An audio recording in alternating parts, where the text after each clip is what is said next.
"Walk it off, you're fine," my dad growled as I curled up in pain. My brother said, "She does this for sympathy." Even my mom said, "She'll do anything to ruin a peaceful weekend." But when I lost consciousness and the paramedic ran a scan, she turned to them and said, "You better call a lawyer," because the MRI revealed. They say I fell down the stairs. That's the story my parents tell, at least. Their clumsy daughter, Brianna, always having accidents. But MRIs don't lie, and mine showed the truth. 17 years of accidents mapped across my skeleton like a secret diary. My brother Connor's push that day wasn't meant to paralyze me. It was just supposed to be another joke they'd all ignore. Except this time there was a video. This time the doctors called the police. This time I didn't get back up and pretend everything was fine. Funny how one push can topple an entire family's lies. The lake house sat perfectly against the water, all wooden beams and huge windows that caught the afternoon sun. From the outside it looked like something from a magazine. The perfect family getaway. Inside, 17-year-old Brianna pressed herself deeper into the corner of the living room couch, trying to become invisible while her extended family filled the space with loud conversation and laughter.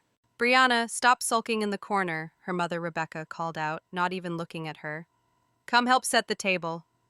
Brianna stood slowly, keeping her eyes down. She'd learned over the years that the best way to survive these family gatherings was to stay quiet, stay helpful, and stay out of Connor's way. Her 19-year-old brother was holding court near the fireplace, telling some story about his college fraternity that had their uncles roaring with laughter. He caught her eye as she passed, and his smile shifted slightly. That small change in expression made her stomach tighten. "There she goes," Connor announced loudly enough for everyone to hear. "Watch out, everyone. Brianna's on the move. Better secure your valuables." A few relatives chuckled. Brianna kept walking toward the kitchen. "Remember last Christmas when she knocked over Grandma's china cabinet?" Connor continued, warming to his audience. "Cost Dad what, $3,000 to replace everything?" "It was an accident," Brianna said quietly, not turning around. "Everything's an accident with you," Connor shot back. "That's why we can't have nice things." Their father, Mitchell, laughed from his armchair. "Connor, leave your sister alone. You know how sensitive she gets." The word sensitive hung in the air like smoke. Brianna had heard it her whole life. Sensitive, dramatic, difficult. The words they used to explain away everything, to make her the problem instead of addressing what was really happening in their house. In the kitchen, she found her Aunt Diane arranging appetizers on a platter. Diane gave her a small smile, the kind that said she understood but wouldn't say anything. Nobody ever said anything. "Could you take these to the dining room?" Diane asked gently. Brianna nodded, grateful for the task. She carried the platter carefully, aware that Connor was watching her from across the room. She could feel his eyes tracking her movement, waiting for her to stumble or drop something. She made it to the table successfully and started arranging the plates. "Kids these days," she heard her uncle saying to Connor. "When I was in college, we knew how to have real fun. None of this social media nonsense." "Oh, we have plenty of fun," Connor said, his voice carrying that edge Brianna knew too well. "Right, Bree. Tell Uncle Gary about all the fun you have at school." She didn't respond. She never knew what the right answer was. If she said she had friends, he'd mock her for lying. If she admitted she mostly kept to herself, he'd call her a loser in front of everyone. "She doesn't really do the social thing," Connor answered for her. "More of a library ghost, probably why she's so pale." "Connor," their mother said mildly, not even looking up from her phone. "Be nice to your sister." But there was no real warning in her voice. There never was. The afternoon stretched on painfully. They played board games, and Brianna tried to participate just enough to avoid attention. But Connor kept finding ways to needle her. When she won a round of Trivial Pursuit, he accused her of cheating. When she got up to use the bathroom, he commented on how she always ran away when things got competitive. By evening, the atmosphere in the house had shifted. The adults had been drinking since lunch, and the younger cousins were getting cranky. Brianna saw her opportunity to escape during a particularly heated game of Monopoly. Connor had just bankrupted their cousin and was gloating loudly when she quietly stood up. "Where are you going?" Connor's voice cut through the celebration. "Just upstairs for a minute," she said, already moving toward the staircase. "Running away again." He was on his feet now, following her. Typical Brianna. Can't handle a little competition. "I'm just tired, Connor." You're always tired or sick or something. He was right behind her now as she reached the staircase landing. It's pathetic. She tried to move past him, but he stepped in front of her, blocking the way. He was bigger than her, had been since he hit his growth spurt at 14. Now at 19, home from his sophomore year of college, he seemed to take up even more space than before. Connor, please move.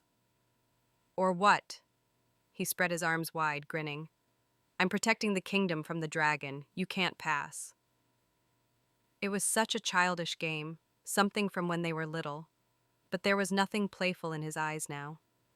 Brianna tried to duck under his arm, and that's when it happened. His hands connected with her shoulders hard. Not a push exactly, more like a shove, the kind that sent her backward with real force. She saw his face change as she fell, saw the flicker of something that might have been surprise or fear. Then she was tumbling, her body hitting the stairs at the wrong angle, her back twisting as she tried to catch herself.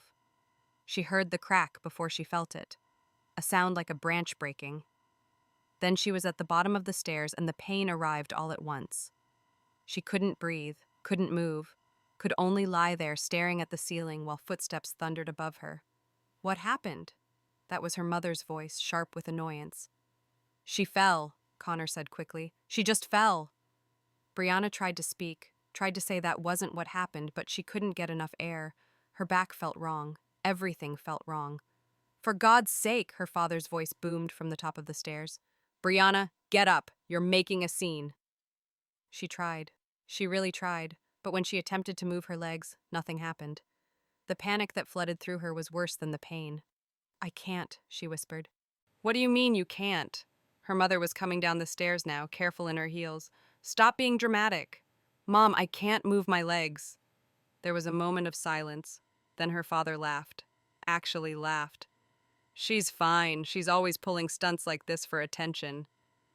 Connor appeared at the edge of her vision, his face pale. It was just a joke, he said, but he was talking to their parents, not to her. I didn't push her that hard. So you did push her?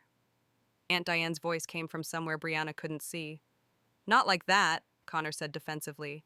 We were just messing around. She needs a hospital, Diane said firmly. She needs to stop being so dramatic, Mitchell countered. Brianna, seriously, get up. You're embarrassing yourself. The extended family had gathered now. A circle of faces looking down at her, some concerned, some annoyed, most just uncomfortable. The little cousins were being ushered away. Someone was saying something about ruining the evening. Brianna closed her eyes, tears sliding down her temples into her hair. She could hear them talking about her around her, but not to her, never to her. She was a problem to be solved, an inconvenience to be managed. And now she couldn't feel her legs, and they still didn't believe her. Come on, sweetheart, try to sit up. Her mother's voice had shifted to the fake sweetness she used in public. They had an audience now, and Rebecca Donovan never looked bad in front of an audience. Brianna tried again, using her arms to push herself up, but the movement sent lightning through her spine. She screamed, couldn't help it, and fell back. Jesus Christ, her father muttered. Connor, help your sister up. Connor moved forward reluctantly, reaching for her arms. Come on, Bree. Stop being weird. Don't touch me. The words came out louder than she intended. Connor jerked back like he'd been slapped. I was trying to help, he said, his voice rising. It was just a joke, okay? I didn't mean for you to fall like that. You pushed me, Brianna said, her voice shaking. I was playing around. Connor's face was red now. You're the one who's clumsy. You're always falling over stuff. That's true, their mother chimed in quickly.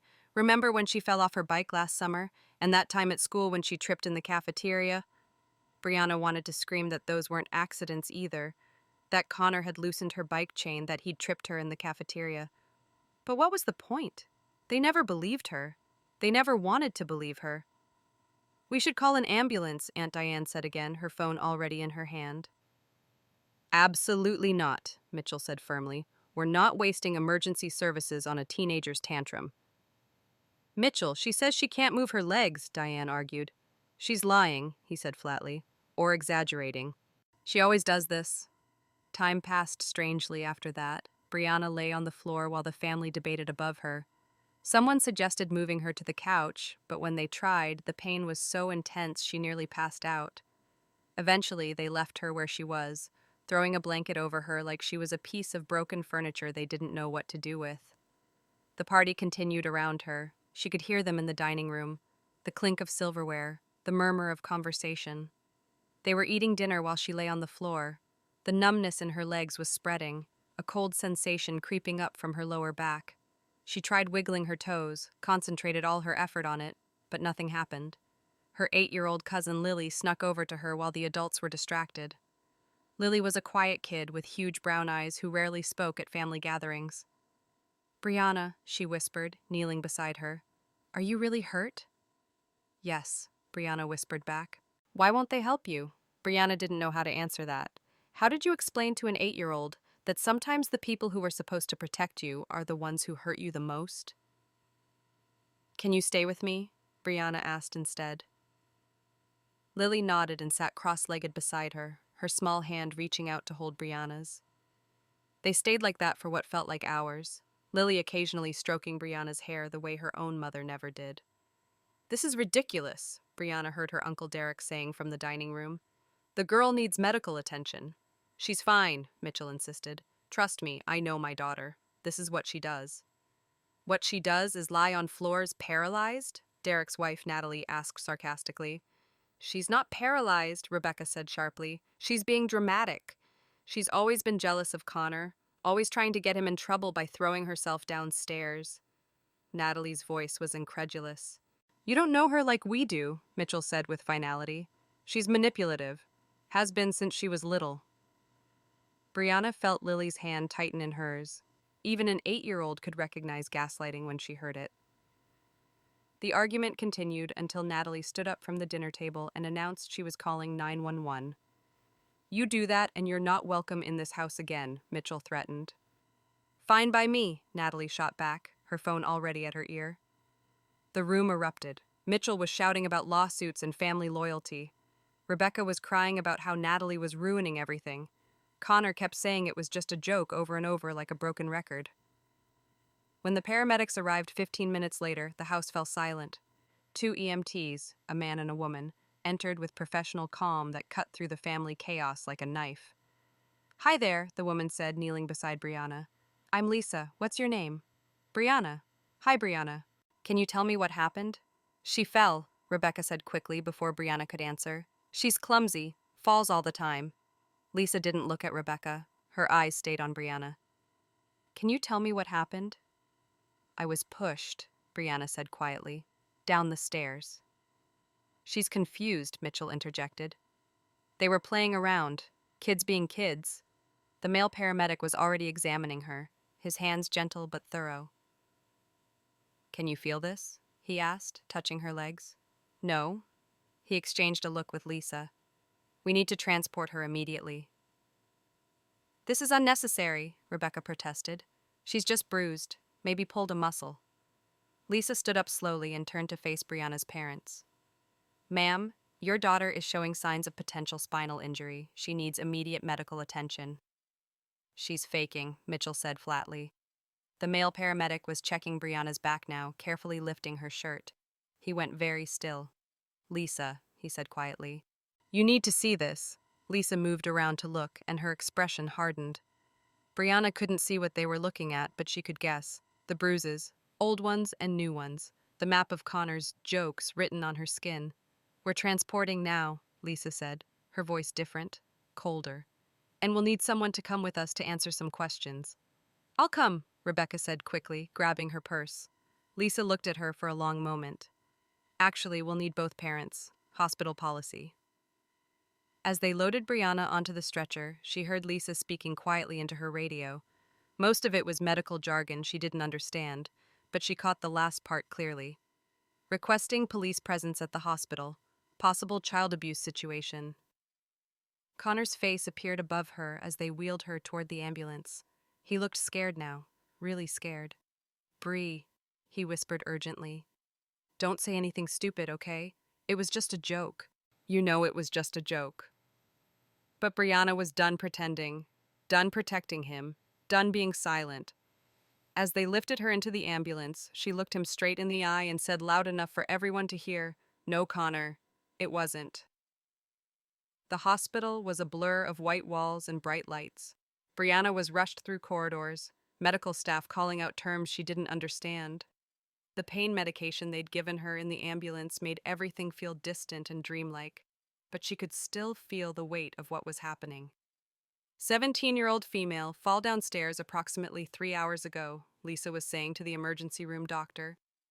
Possible spinal trauma, unable to move lower extremities, multiple contusions in various stages of healing observed on back and torso.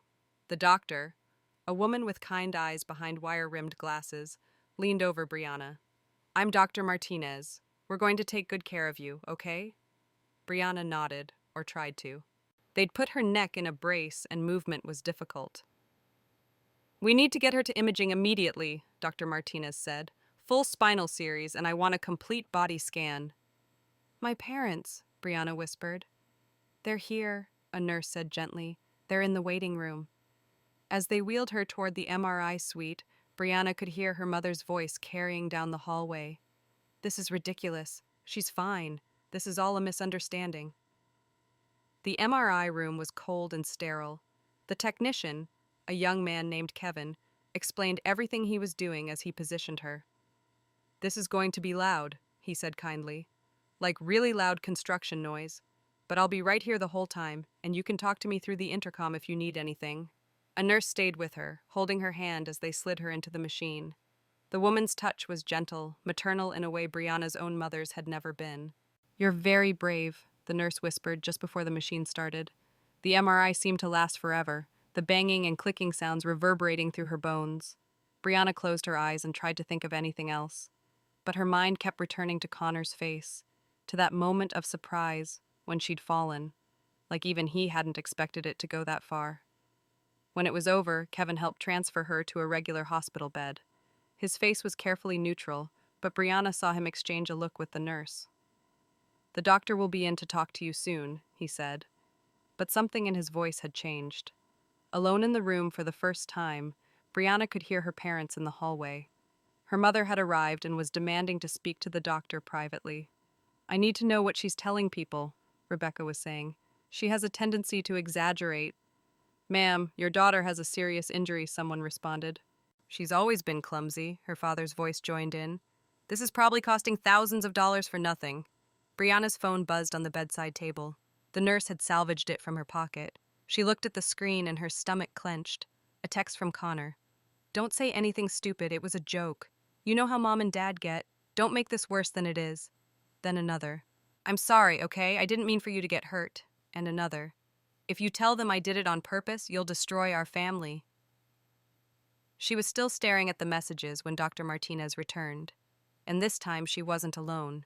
The technician was with her, and they both looked grave. Brianna, Dr. Martinez said, pulling a chair up beside the bed. I need to talk to you about what we found. Am I paralyzed? The word came out as barely a whisper. No, Dr. Martinez said quickly. The good news is that while you have a compression fracture in your L3 vertebrae, your spinal cord is intact. With treatment and physical therapy, you should regain full mobility. Brianna felt relief flood through her, but the doctor's expression didn't change. However, Dr. Martinez continued, the MRI showed something else, something concerning. She pulled up images on a tablet, showing them to Brianna. They looked like ghostly white pictures of bones. These are your ribs, she said, pointing. This fracture here is fresh from today, but these, she pointed to several other areas. These are older, different stages of healing. This one is maybe 2 months old, this one perhaps 6 months. Brianna stared at the images. Evidence. Finally, evidence that she wasn't crazy, wasn't dramatic, wasn't making things up. There's also this, Dr. Martinez continued, showing another image. Damage to your T7 vertebrae that's at least a year old. Brianna, these injuries, they paint a picture of repeated trauma. Can you tell me how they happened? The room felt very quiet suddenly. Brianna could hear her heart monitor beeping, could hear voices in the hallway, but it all seemed very far away. My brother, she said finally. Connor, he likes to play rough. Play rough how? And suddenly it was all spilling out. The pushing, the shoving, the accidents that weren't accidents. The time he'd pushed her off her bike and she'd ended up with a concussion. The time he'd locked her outside in the snow in just her pajamas. The time he'd held her head under water in the pool until she'd nearly drowned, then told everyone she'd been showing off and gotten in over her head. Dr. Martinez listened without interrupting, occasionally making notes on her tablet. When Brianna finished, the doctor was quiet for a moment. Brianna, what you're describing is abuse, physical abuse, and from these scans it's been going on for a long time. My parents say I'm clumsy, Brianna said automatically. You're not clumsy, you're being hurt. And from what I'm seeing here, you've been hurt for years. There was a knock on the door and a nurse poked her head in. Doctor, the parents are insisting on seeing their daughter. Not yet, Dr. Martinez said firmly. I need to make some calls first. She turned back to Brianna. I've asked hospital security to contact the police. Someone needs to document this properly. Is that okay? Brianna nodded, feeling something shift inside her chest. For the first time in her life, someone believed her. Someone saw what was happening and called it what it was. Her parents must have forced their way past the nurses because suddenly they were in the room. Her mother's face was flushed with anger, her father's jaw clenched tight. What are you telling them? Rebecca demanded. What lies are you spreading? Mrs. Donovan, Dr. Martinez said, standing up, I'm going to have to ask you to leave. She's my daughter. I have every right to be here.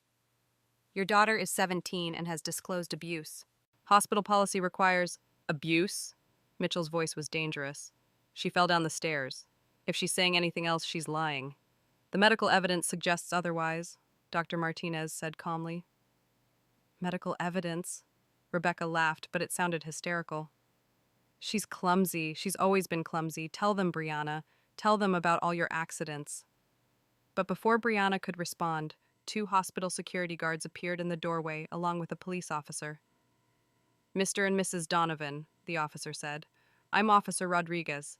I need to speak with you and your son. Is he here? This is insane, Mitchell said. We're not talking to anyone without a lawyer. That's your right, Officer Rodriguez said. But I'll need you to come with me now. We have some questions about your daughter's injuries. Rebecca turned to Brianna, and for a moment her mask slipped completely. The look she gave her daughter wasn't motherly concern or even anger. It was pure hatred. You're destroying this family, she hissed. No, Brianna said, finding her voice at last. Connor did that, and you let him. Officer Rodriguez escorted her parents out, but not before Brianna heard him say something that made her heart race. We're also going to need to speak with Connor Donovan. Is he in the waiting room? Dr. Martinez sat back down beside Brianna's bed. You did the right thing, she said gently. I know it doesn't feel like it right now, but you did the right thing. Brianna looked at the MRI images still displayed on the tablet. All those old fractures, all that hidden damage finally visible, the truth literally written in her bones. What happens now? She asked. Now we make sure you're safe, Dr. Martinez said, and we make sure this never happens again. Through the door, Brianna could hear commotion in the hallway. Connor's voice, loud and defensive. It was just a joke. I didn't mean to hurt her. She's always been dramatic. Then Officer Rodriguez's voice, calm but firm. Mr. Donovan, I'm going to need you to come with me. For years, Brianna had been falling, and no one had caught her. But here, finally, someone was standing at the bottom of the stairs, ready to help her back up. The MRI hadn't just shown her injuries, it had shown the truth. And the truth, after all this time, was finally setting her free. The hospital hallway had become a battlefield. Through her door, Brianna could hear her mother's voice rising to a pitch she'd only heard a few times before, when Rebecca Donovan's carefully constructed image was truly threatened. You can't just take my son, Rebecca was practically screaming. He's a good boy. He's in college. He has a future. Ma'am, he's 19 years old, Officer Rodriguez's voice was steady. He's an adult, and we need to ask him some questions about your daughter's injuries. It was an accident, Connor's voice cracked. I already told you. We were just messing around. Brianna pulled the thin hospital blanket up to her chin, trying to block out the chaos. A soft knock on her door made her look up. A woman in her 40s with gentle eyes and a professional blazer entered. Hi, Brianna. I'm Angela Foster from Child Protective Services. Even though you're 17, we're involved because there are younger children who visit your home. May I sit? Brianna nodded. Angela pulled up a chair, her movements calm and deliberate. I know you've already told your story to Dr. Martinez, but I need to hear it from you. And I need to know about your cousin Lily and any other children who spend time at your house. Lily's safe, Brianna said quickly. Connor only does this to me. Why do you think that is? Brianna had never really thought about it before. I guess I was the only one who ever said no to him. When we were kids, I wouldn't let him copy my homework. Wouldn't cover for him when he broke things. He called me a snitch. Angela made notes in a small notebook. And your parents? They think he's perfect. He's the athlete, the popular one, the one going to a good college. I'm just... She trailed off. You're just what? The problem. The difficult one. The one who ruins things by existing. Before Angela could respond, the door burst open. Mitchell Donovan stood there, his face red with rage, a man in an expensive suit beside him. This is Bradley Patterson, our attorney, Mitchell announced. Brianna, you're not to say another word to anyone without him present. Mr. Donovan, Angela said calmly, your daughter is giving a statement about her injuries. She has the right to speak freely. She's a minor, the lawyer said smoothly, and as her parents, my clients have the right to be present for any questioning. Actually, Doctor. Martinez appeared in the doorway. Brianna is 17, and in the state of Idaho, she can make her own medical decisions and speak to authorities about abuse without parental consent. Abuse? Mitchell's voice was dangerous. My son pushed his sister during a game. Siblings fight. That's not abuse. Mr. Donovan, Officer Rodriguez had returned. We've just reviewed the text messages your son sent to your daughter after the incident. Messages where he admits to pushing her and tells her not to say anything. We're placing Connor under arrest for assault. The explosion was immediate. Rebecca began sobbing dramatically. Mitchell was shouting about lawsuits and the lawyer was making threats about false arrest. But through it all, Brianna heard Connor's voice from the hallway. She made me do it. She's always provoking me. She knows how to push my buttons. That's enough, Connor, another officer's voice said. You have the right to remain silent. The words faded as they led him away. Rebecca rushed after them, her heels clicking on the hospital floor. Mitchell lingered, staring at Brianna with an expression she'd never seen before. You've destroyed everything, he said quietly. Your brother's future, our family's reputation, everything we've built. For what? Attention? For the truth, Brianna said, surprised by the steadiness in her voice. He left without another word. Angela stayed with her for another hour, asking careful questions about the home environment, about patterns of behavior, about the times she'd tried to tell someone and been dismissed. When she finally left, she squeezed Brianna's hand. You're very brave, she said, and you're not alone anymore. That evening, Aunt Diane snuck into her room after visiting hours, looking around nervously. I had to use my hospital volunteer badge to get in, she admitted, sitting on the edge of Brianna's bed. Your parents have you on a no-visitor list except for them and their lawyer. Why are you here? Brianna asked, genuinely curious. Diane had always been kind, but never intervened before. Because I should have done this years ago. Diane's eyes filled with tears. I knew something was wrong. The bruises you always had, the way you flinched when Connor came near you, the way your parents always dismissed your injuries. I knew, and I said nothing because I didn't want to cause drama in the family. It wouldn't have mattered, Brianna said. They wouldn't have believed you either. Maybe not, but I should have tried. Diane pulled out her phone. I've been taking pictures at family gatherings for years. Going through them last night, I found something. She showed Brianna the screen. It was a photo from last summer's 4th of July party. In the background, barely visible, Connor had his hand on Brianna's arm, gripping hard enough that even in the blurry background you could see her wince. There are more, Diane said. Christmas 2 years ago, there's one where you have a black eye that your mom said was from walking into a door. Your cousin's birthday party where you're wearing long sleeves in 90-degree weather. I'm giving these to the police. They'll never forgive you, Brianna warned. Good, Diane said firmly. I don't want their forgiveness.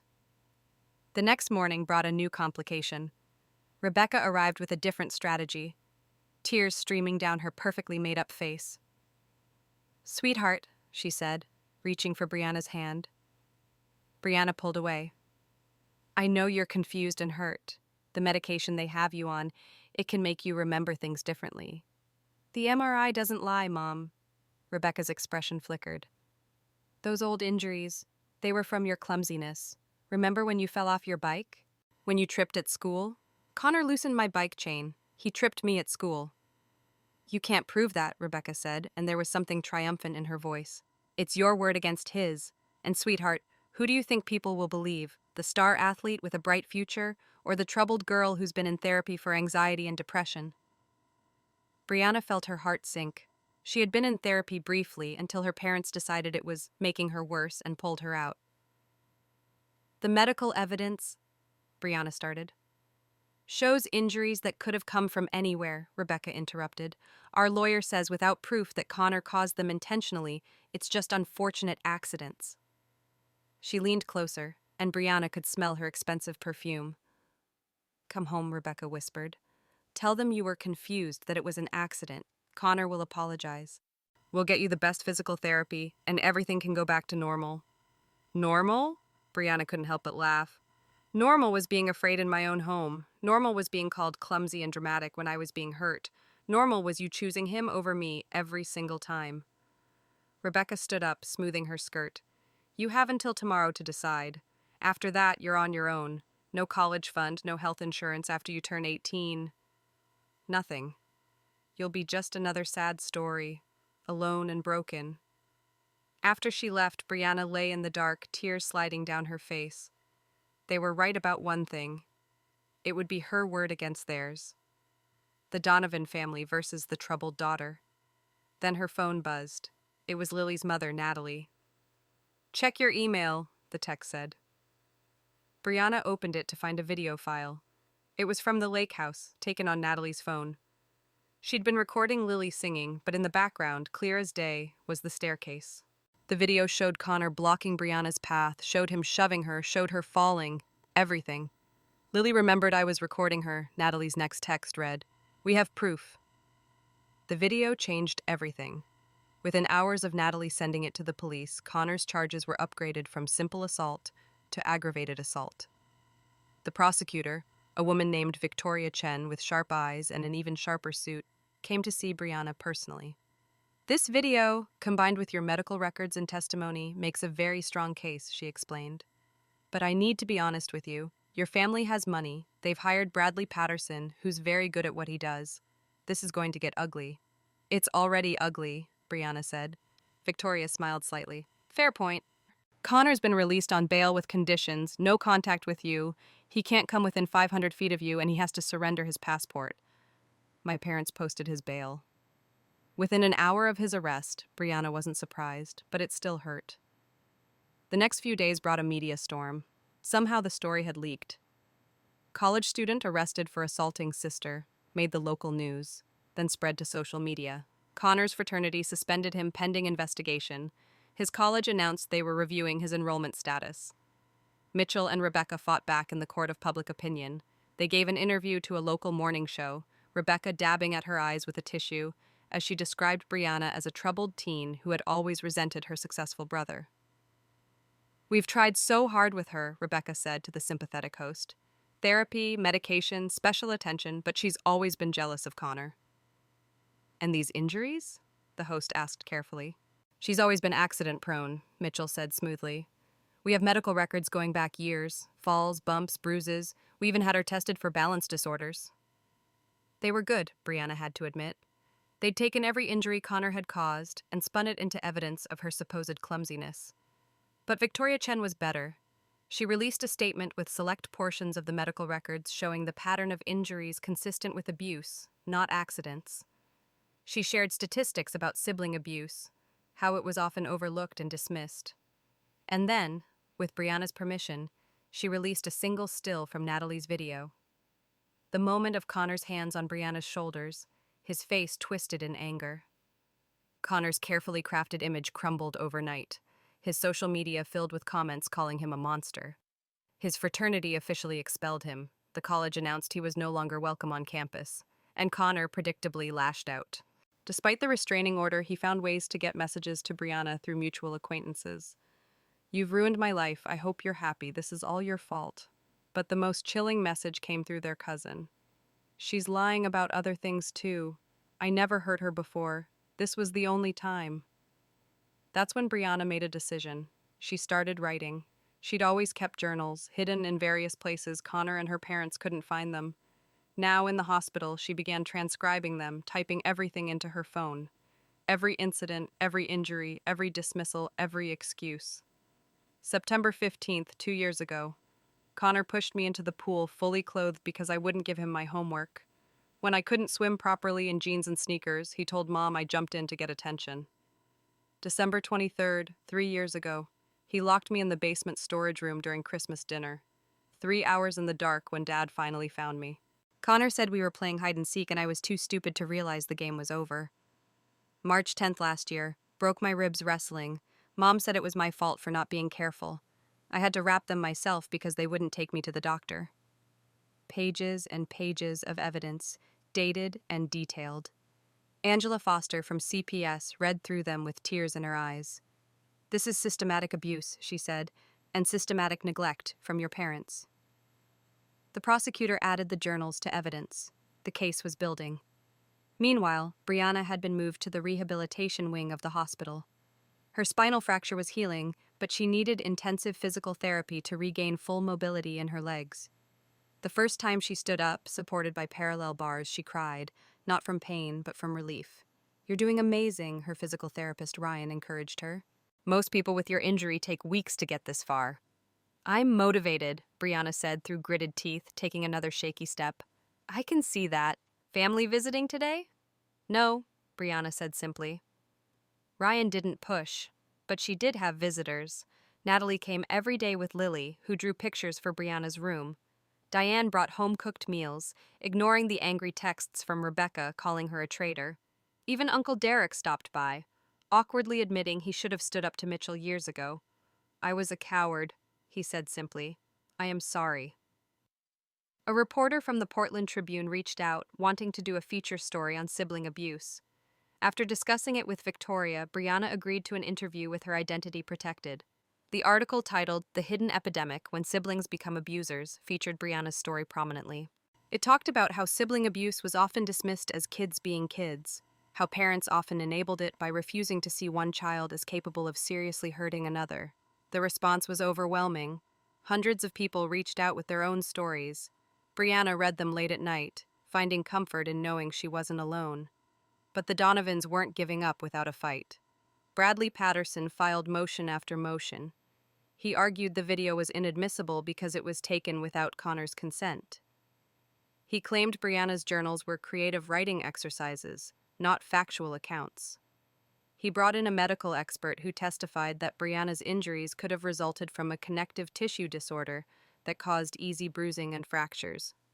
They're trying to gaslight the entire legal system, Victoria told Brianna after a particularly frustrating hearing. But juries aren't stupid. They can see patterns. The trial date was set for 3 months out. Connor remained free on bail, though his life had effectively imploded. He'd been kicked out of his apartment when his roommates learned about the charges. His girlfriend left him. His summer internship was rescinded. Mitchell and Rebecca sold their vacation home to pay for his legal defense.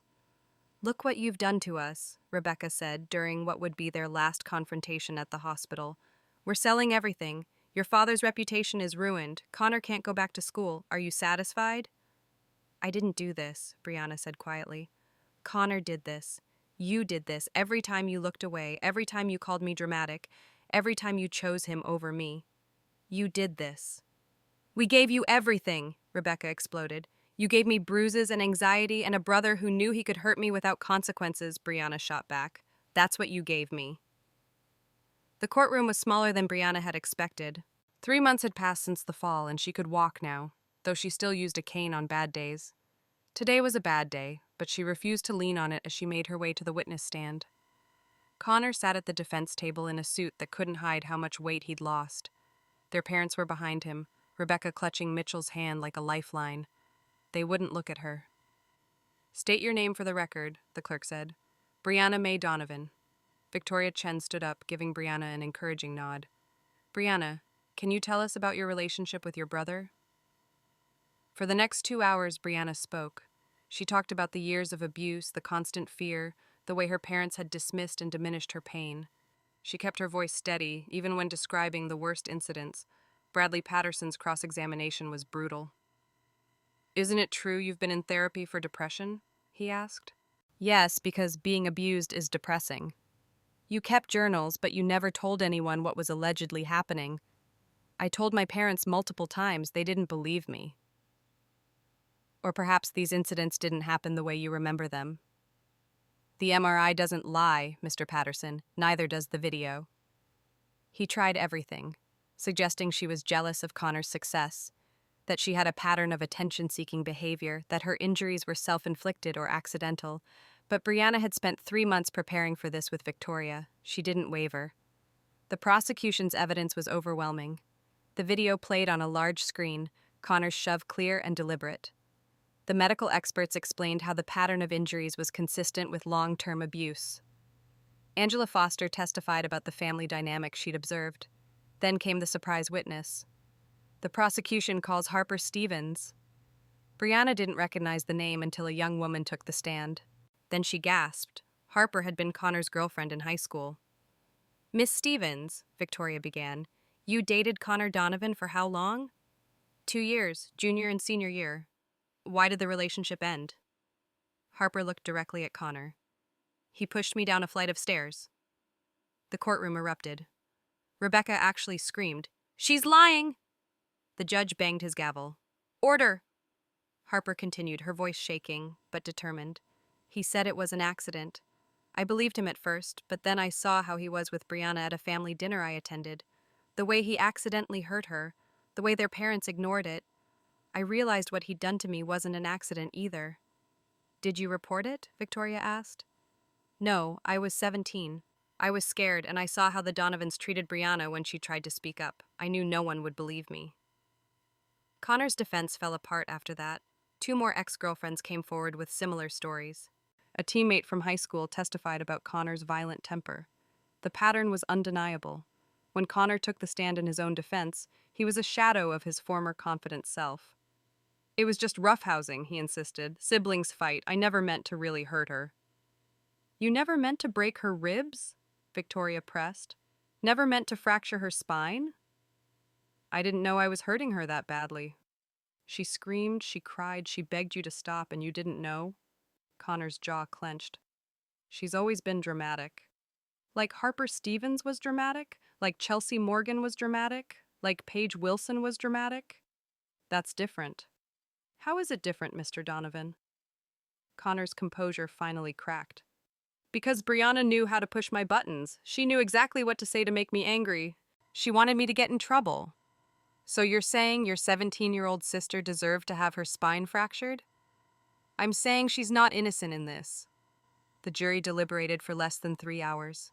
Guilty of aggravated assault, guilty of pattern of abuse, guilty of violating the restraining order through third-party contact. Connor was sentenced to 2 years in prison and 5 years probation. He would have to register as a violent offender. His dreams of law school, of the successful future he'd always assumed was his, were over. Mitchell and Rebecca were charged with child neglect and endangerment. They received probation and were required to attend parenting classes and therapy. The irony wasn't lost on anyone. After the verdict, Brianna stood in the courthouse hallway, leaning on her cane. Her parents walked past without a word, but Rebecca stopped at the last moment. "I hope you're happy," she said coldly. "I'm free," Brianna replied. "That's enough." She went to live with Diane, who had already set up a room for her, painted in the soft blues and greens Brianna loved. It wasn't perfect. Nightmares still woke her, and some days the trauma felt overwhelming. But she was in therapy again, real therapy this time, with a counselor who specialized in family abuse. 6 months later, Brianna published an essay in the Washington Post titled, "The Fall That Saved My Life." It went viral within hours. She received thousands of messages from other survivors, from parents who recognized warning signs they'd been ignoring, from siblings who realized they were being abused. She started speaking at schools and conferences about recognizing and reporting sibling abuse. She testified before a state legislative committee about the need for better protective laws. The physical therapy was grueling, but a year after the fall, she could walk without assistance. She'd never run marathons or play contact sports, but she could move freely without fear. She started college the following fall, majoring in social work with a minor in creative writing. Her roommate asked about her scars once, and Brianna told her simply, "My brother hurt me, but I survived." On the anniversary of the fall, Brianna stood at the bottom of a different staircase, the one in her dorm. She looked up at it, remembering that moment of terror, that sensation of falling with no one to catch her. But she'd caught herself in the end. The MRI had revealed the truth, but she'd been the one brave enough to speak it. The fall hadn't broken her. It had finally given her the evidence she needed to break free. She climbed the stairs slowly but steadily, each step a small victory. At the top, she looked back down. Just stairs. Nothing more. Her phone buzzed with a text from Lily, now 10 and thriving. "Saw your article in my teacher's class today. She says you're a hero." Brianna smiled, typing back, "Not a hero, just someone who finally told the truth." She walked to her room, past a group of students laughing in the hallway. One of them called out, "Hey Brianna, study group tomorrow?" "I'll be there," she called back. She had friends now, real ones. People who knew her story and liked her anyway, not in spite of her trauma, but because of the strength she'd shown in surviving it. That night, she opened her laptop and began writing. "Dear Connor, this is the last thing I'll ever write about you. You took 17 years of my life, but you won't get a single day more. I don't forgive you. Forgiveness is mine to give or withhold, and I choose to withhold it. But I don't hate you either. Hate would mean you still have power over me. And you don't. Not anymore. I hope you learn from this. I hope you get help. I hope you never hurt anyone again. But mostly, I hope to never think of you after today. This is goodbye. Your sister, former victim." She never sent it. Instead, she deleted it, closed her laptop, and pulled out her chemistry textbook. She had a test tomorrow, a life to live, a future to build. The MRI had shown the fractures in her bones, but it hadn't shown the strength that had always been there, waiting to heal, waiting to rise. And rise she did. Have you ever wondered how many clumsy kids are actually crying for help in plain sight, their truth buried under family secrets and perfect facades? If this story moved you, please like and subscribe. There are more voices that need to be heard.